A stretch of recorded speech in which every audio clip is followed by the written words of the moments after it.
Au pays des châtaigniers, sa présence peut surprendre. Pourtant, sur cette exploitation, c'est bien de l'olivier qui prospère. Une culture exotique, fruit d'une passion, celle de Jean-Marie Larivière et de sa famille. C'est un arbre qui, moi, me fascine, que j'ai pu observer à travers nos voyages un peu partout. Donc on a planté notre premier olivier à la naissance de notre fille, il y a 11 ans, et on a pu observer qu'il se développait très bien ici et qu'il fructifiait parfaitement ici aussi. Alors pourquoi pas? Sur cette parcelle, Jean-Marie fait un test, 500 arbres de 40 variétés différentes. Depuis 7 ans, les végétaux sont observés pour juger de leur capacité d'acclimatation. Donc là, c'est quelque chose qui marche bien, on va dire que c'est une variété qui se développe bien et qui commence à fructifier.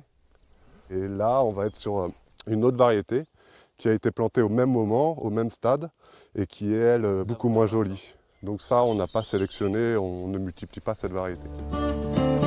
Aujourd'hui, 5 souches différentes se développent sur 3 hectares, aidées notamment par une quinzaine d'ânes qui s'inscrivent dans un projet de culture responsable.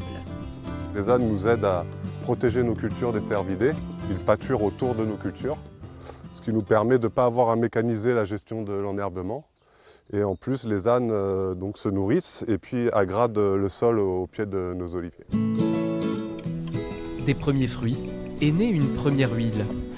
C'est une huile qui est plutôt douce, avec un goût un peu artichaut ou amande.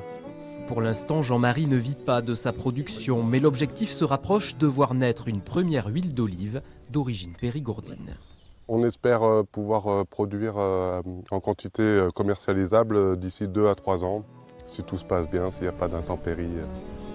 Une huile qui sera vendue en circuit court et pourrait même être pressée sur la propriété grâce à un futur moulin à traction animale.